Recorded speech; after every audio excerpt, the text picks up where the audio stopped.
Hi friends, ಎಲ್ರಿಗೂ ನಮಸ್ಕಾರ. ಇನ್ನೇನು ಫೆಬ್ರವರಿ 15 ಬಂದೇ ಬಿಡ್ತು. ಫೆಬ್ರವರಿ 15ನೇ ತಾರೀಕು ಮಹಾಶಿವರಾತ್ರಿ ಹಬ್ಬವನ್ನ ಆಚರಿಸಲಾಗುತ್ತೆ.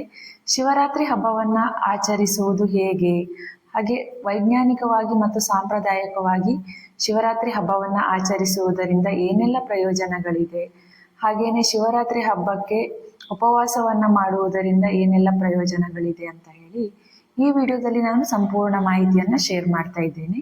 ಎಲ್ಲೂ ಸಹ ಸ್ಕಿಪ್ ಮಾಡದೆ ಈ ವಿಡಿಯೋನ ಸಂಪೂರ್ಣವಾಗಿ ನೋಡಿ. ಮಾಘ ಮಾಸದ ಕೃಷ್ಣ ಪಕ್ಷದ ಚತುರ್ದಶಿಯ ದಿನ ಮಹಾಶಿವರಾತ್ರಿ ಹಬ್ಬವನ್ನ ಆಚರಿಸಲಾಗುತ್ತೆ. ಬೆಳಗ್ಗೆ ಬೇಗನೆ ಎದ್ದು ಸ್ನಾನವನ್ನ ಮಾಡಿ ಮಡಿ ಬಟ್ಟೆಯನ್ನ ತೊಟ್ಟು ದೇವರಿಗೆ ಪೂಜೆಯನ್ನ ಸಲ್ಲಿಸಲಾಗುತ್ತೆ. ಬೆಳಗ್ಗೆ ಬೇಗನೆ ಪೂಜೆಯನ್ನ ಸಲ್ಲಿಸಬೇಕು ಅಂತ ಹೇಳಿ ಇಲ್ಲ. ಕೆಲವರು 11 ಗಂಟೆಗೂ ಪೂಜೆಯನ್ನ ಮಾಡ್ತಾರೆ, ಕೆಲವರು ಬೆಳಿಗ್ಗೆ ಬೇಗನೂ ಪೂಜೆ ಮಾಡ್ತಾರೆ. ನಾರ್ಮಲ್ ಆಗಿ ದೇವರಿಗೆ ಪೂಜೆಯನ್ನ ಬೆಳಿಗ್ಗೆ ಬೇಗ ಮಾಡಿದ್ರೆ ತುಂಬಾ ಒಳ್ಳೆಯದು. ಹಾಗೆ ಬೇರೆ ದೇವರುಗಳ ಹಾಗೆ ಅಂದ್ರೆ ಕೃಷ್ಣ ಇರಬಹುದು, ವಿನಾಯಕ ಇರಬಹುದು, ವರವನ್ನ ಕೊಡ್ಲಿಕ್ಕೆ, ಪಾಪಗಳ ನಿವಾರಣೆಯನ್ನ ಮಾಡ್ಲಿಕ್ಕೆ ತುಂಬಾ ಪರೀಕ್ಷೆಗಳನ್ನ ಮಾಡ್ತಾನೆ. ಆದ್ರೆ ಶಿವನಿಗೆ ಹಾಗಲ್ಲ. ಒಂದು ಬಿಲ್ವಪತ್ರೆಯನ್ನ ಸಮರ್ಪಿಸಿ ಭಕ್ತಿಪೂರ್ವಕವಾಗಿ ಕೈಯನ್ನು ಮುಗಿದ್ರೂ ಸಾಕಾಗುತ್ತೆ, ಶಿವ ತುಂಬಾ ಬೇಗನೆ ಒಲಿತಾನೆ ಅಂತ ಹೇಳಲಾಗುತ್ತೆ.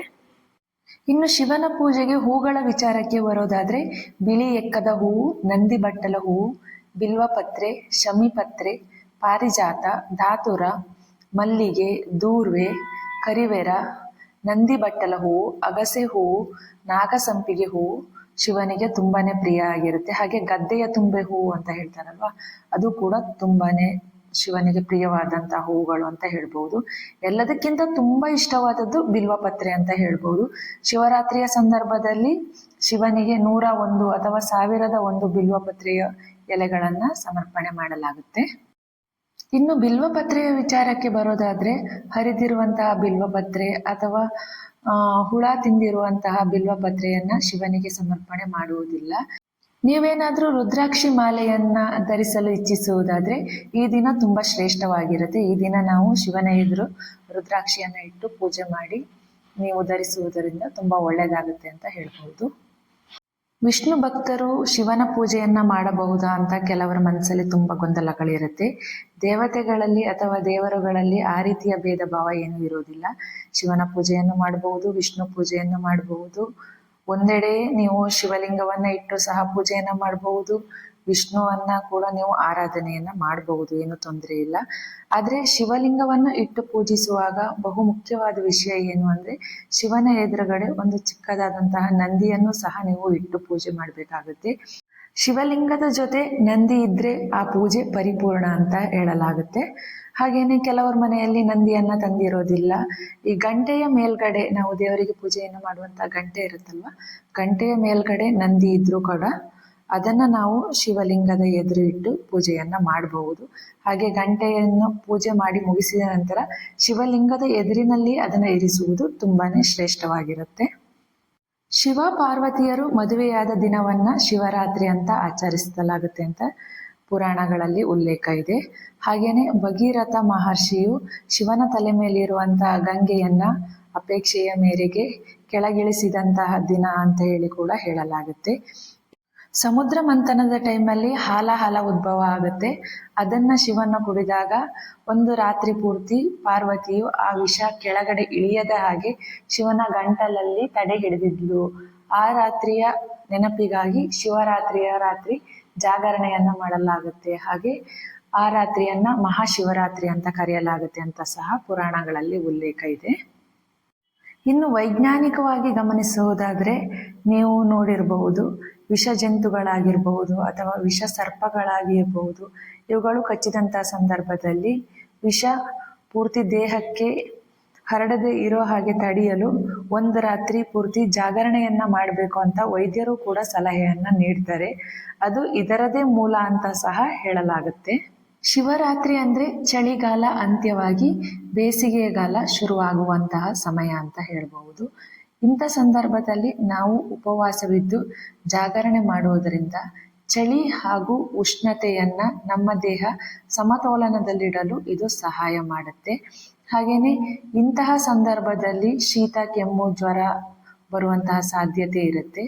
ನಾವು ಮಹಾಶಿವರಾತ್ರಿಯ ಹೆಸರಿನಲ್ಲಿ ಶಿವಲಿಂಗಕ್ಕೆ ಗಂಗಾ ಜಲದ ಅಭಿಷೇಕ ಆಗ್ತಾ ಇರುತ್ತೆ.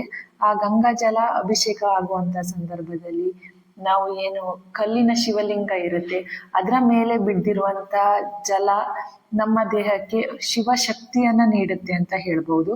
ಹಾಗೆ ಬಿಲ್ವ ಪತ್ರೆಯನ್ನ ನಾವು ಇಡೀ ರಾತ್ರಿ ಪೂರ್ತಿ ಶಿವನಿಗೆ ಜಾಗರಣೆ ಎದ್ದು ಸಮರ್ಪಣೆಯನ್ನ ಮಾಡ್ತಾ ಇರ್ತೀವಿ.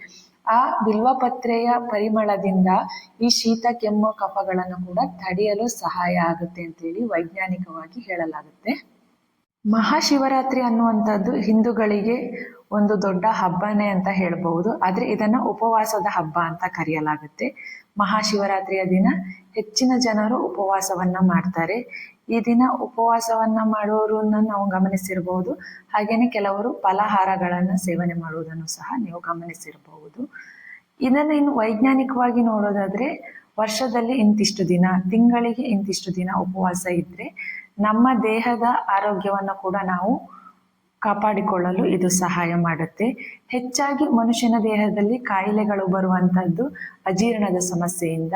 ತಿಂಗಳಿಗೊಮ್ಮೆ ಈ ರೀತಿಯ ಹಬ್ಬದ ಹೆಸರಿನಲ್ಲಿ ನಾವು ಉಪವಾಸವನ್ನ ಮಾಡುವುದರಿಂದ ನಮ್ಮ ದೇಹವು ಕೂಡ ಆರೋಗ್ಯಕರವಾಗಿರಲು ಇದು ಸಹಕಾರಿಯಾಗುತ್ತೆ ಅಂತ ಹೇಳಿ ವೈಜ್ಞಾನಿಕವಾಗಿ ಹೇಳಬಹುದು.